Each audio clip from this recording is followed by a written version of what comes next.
وأن هذا صراطي مستقيما فاتبعوه ولا تتبعوا السبل فتفرق بكم عن سبيله ذلكم وصاكم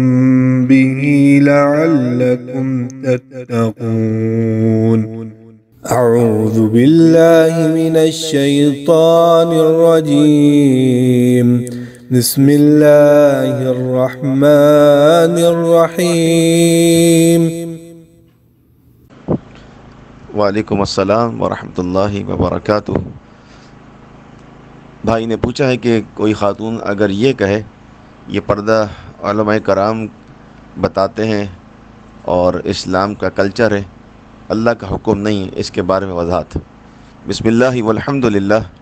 والصلاة والسلام علی رسول اللہ، اما بعد۔ اسلام کے اندر جو بھی عمل مسلمان کرتا ہے تو یقیناً وہ اللہ کا حکم ہوتا ہے یا رسول اللہ صلی اللہ علیہ وسلم کا حکم ہوتا ہے۔ اسلام کے اندر جتنی بھی چیزیں موجود ہیں، وہ نماز ہو، روزہ ہو، وہ اخلاقیات ہو، حقوق العباد ہو، وہ پردہ کرنا ہو، یہ جتنی بھی چیزیں ہیں یہ ساری اللہ اس کے رسول کے حکم سے کی جاتی ہیں، اس لیے یہ اسلام کہلاتی ہیں۔ اسلام کا معنی یہی ہے کہ ہر وہ بات، ہر وہ کام جو اللہ اس کے رسول صلی اللہ علیہ وسلم کے حکم سے کیا جائے تو وہ کام یا وہ عمل، وہ بات اسلام بن جاتا ہے۔ شرعی پردہ، اگر کوئی شخص یہ عمل، یعنی کوئی خاتون یہ عمل کہ وہ پردہ کرتی ہیں، وہ اس وجہ سے کرتی ہیں کہ مولوی کہتے ہیں، علماء کہتے ہیں، یا اسلامی کلچر ہے اس لیے اپنایا ہوا ہے، اور ان کا یہ نظریہ اور ان کی یہ نیت نہیں ہے کہ یہ اللہ کا حکم ہے، اس کے رسول کا حکم ہے، تو ان کو اپنی اصلاح کرنی چاہیے۔ اس لیے کہ قرآن مجید کے اندر، سورۃ النور کے اندر اور سورۃ الاحزاب کے اندر اللہ تعالیٰ نے وضاحت کے ساتھ شرعی پردے کے احکامات نازل فرمائے ہیں،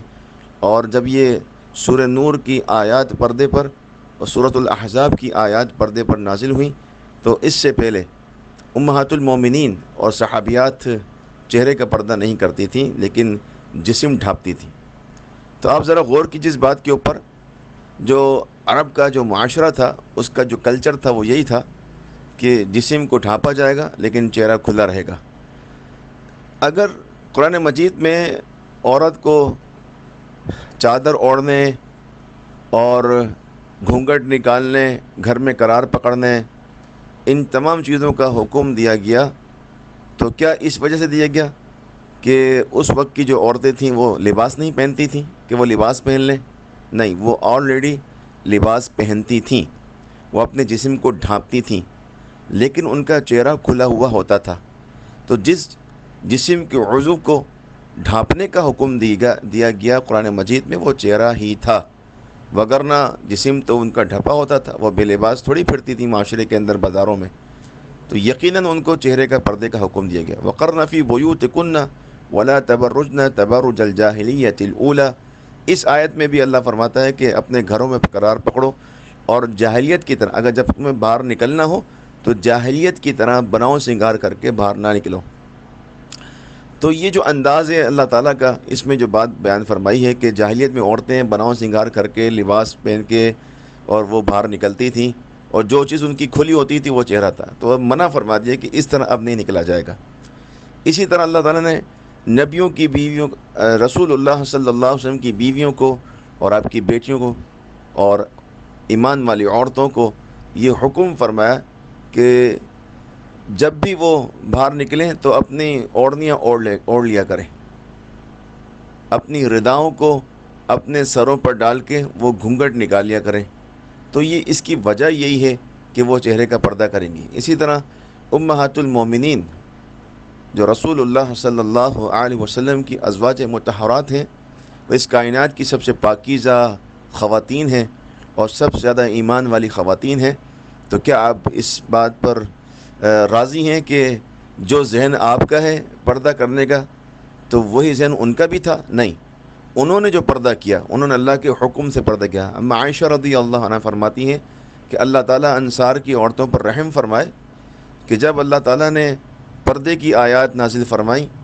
تو جس خاتون کے پاس چادر نہیں تھی تو اس نے اپنی دوسری مسلمان بہن سے چادر مانگی، تو اس کی بڑی چادر تھی تو اس نے ان چادروں کے 2 حصے کیے، اور ایک چادر اپنے برابر والی مسلمان بہن کو دیا اور ایک چادر اس نے اپنے پاس رکھی۔ اور فجر کی نماز میں جب آئیں تو رات کو پردے کی آیات نازل ہوئیں، اور فجر کی نماز میں وہ باقاعدہ چادروں میں لپٹی ہوئی آئیں، گویا کہ ان کو کوئی پہچانتا نہیں تھا۔ تو یہ وہ باتیں ہیں، بہرحال بہت ساری یہ دلائل ہیں اس بات کے اوپر کہ یہ جو پردہ ہے یہ اللہ کے حکم کے ساتھ کیا جاتا ہے، اللہ کا حکم ہے، رسول اللہ صلی اللہ علیہ وسلم کا حکم ہے، اور امہات المومنین ازواج مطہرات ان کا اس پر عمل ہے، رسول اللہ صلی اللہ علیہ وسلم کی بیٹیوں کا اس پر عمل ہے، صحابیات کا اس پر عمل موجود ہے احادیث کے اندر۔ تو جو خاتون پردہ اس لیے کرتی ہیں کہ بس یہ اسلامی کلچر ہے، بس یہ معاشرے کا ایک رنگ ہے، اس میں رنگ آنا چاہیے،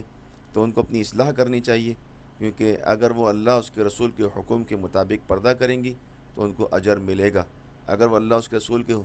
حکم کو رد کر دیں گی اور اپنی مرضی کا پردہ کریں گی تو وہ گناہ گار ہوں گی، چاہے جائے کہ ان کو نیکیاں ملیں بلکہ وہ الٹا گناہ گار ہو جائیں گی۔ تو اس طرح کی باتوں سے، اس طرح کے اقوال سے بچنا چاہیے ہماری بہنوں کو، ہماری خواتین کو، مسلمان خواتین کو، اس لیے کہ ان پر یہ پردہ اللہ اس کے رسول نے فرض کیا ہے۔ سورۃ النور کی وہ ترجمہ اور تفسیر پڑھیں، سورۃ الاحزاب کی ترجمہ اور تفسیر پڑھیں، تو انشاءاللہ ان پر واضح ہو جائے گا کہ یہ اللہ اس کے رسول کا حکم ہے۔ ھذا ما عندی واللہ اعلم بالصواب۔